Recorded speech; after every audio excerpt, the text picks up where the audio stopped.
Hi guys, today I'm going to be reading to you two stories written by yours truly. Well, I'm actually only going to read one. This is called My Many Memories, and it was written by me in, I believe, 3rd grade.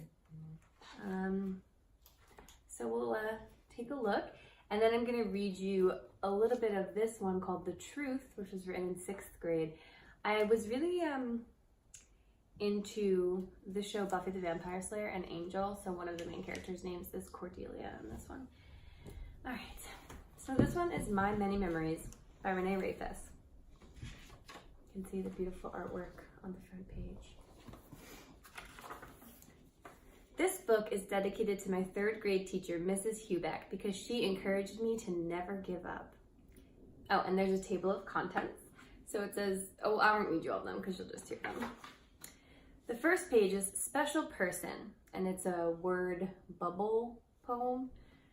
Mommy loves me, beautiful, caring, tucks me in, nice, huggable, helps me when I'm sick, is worried when I'm hurt, reads to me, loving, cares for me, helps me with my homework, kissable, wonderful, love all around the family. And then I drew a bunch of hearts, and Momly and mine are red, and then Jessica and Joe's are both in purple.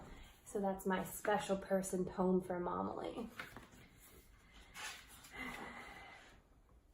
When I first got Coco, my dog, Coco was the 2nd dog I got. She was still a puppy when we got her. We had to give her away when we moved. It was hard to leave her behind.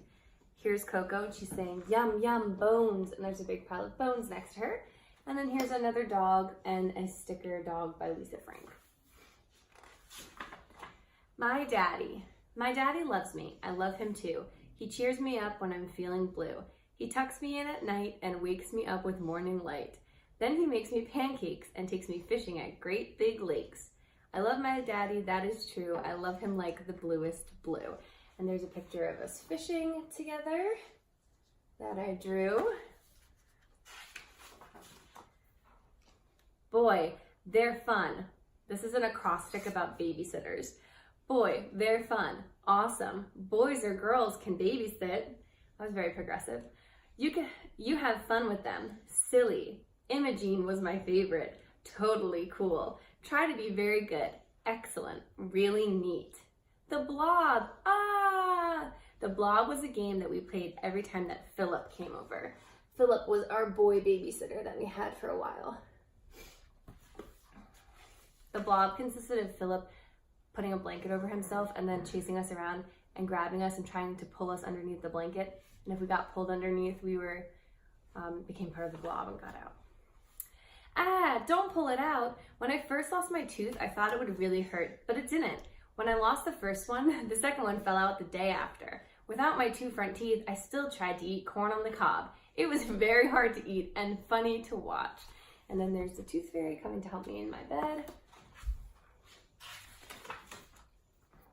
When I met Jen at camp, this is another word poem. My best friend, she was pretty, I miss her, was nice, helped me when I was hurt. She was always my swim buddy. Cool, she told me her secrets. I had fun with her. She made me laugh.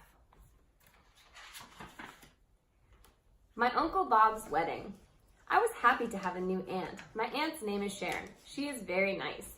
And there's a picture of the wedding and her in her wedding dress, and then a wedding cake. And some music playing. Boo-hoo-hoo. This is actually sad. So, this was when Father Gaquin died. And for some reason I put Father Gaquin in parentheses. I was very sad because he was like a second grandfather to me. I only knew one of my grandfathers, so he was like a second one.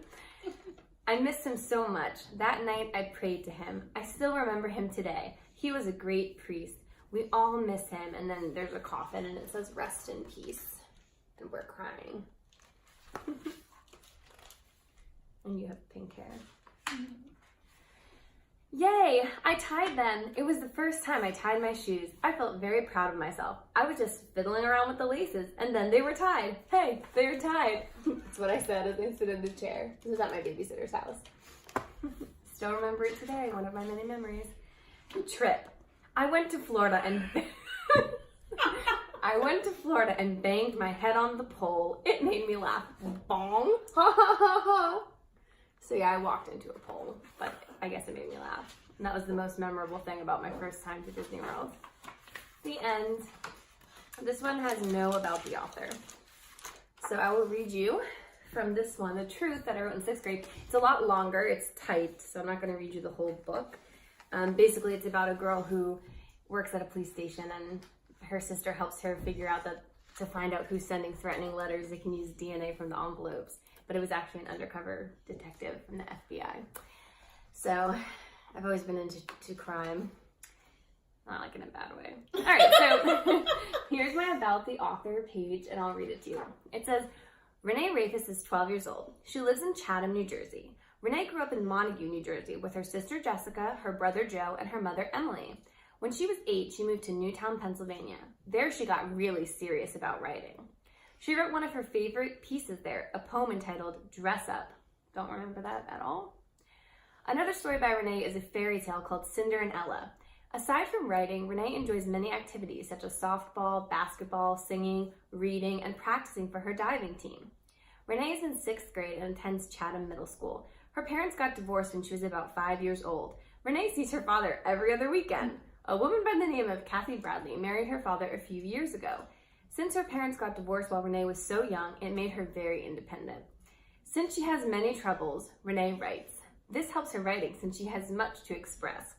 Renee has tons of fish and her dad has a cat. Her fish aren't really hers, but her uncle's in whose house she lives. When she grows up, Renee will be a writing teacher and hopefully a novelist. So there you have it. That's some of my early works. I am hoping actually to try and write a novel this summer, fulfilling half of my childhood dream of becoming a novelist. I probably will never be an English teacher, but I'm a teacher, so that's kind of close enough. All right, so let us know if you liked these books, and we look forward to hearing from you guys. Bye.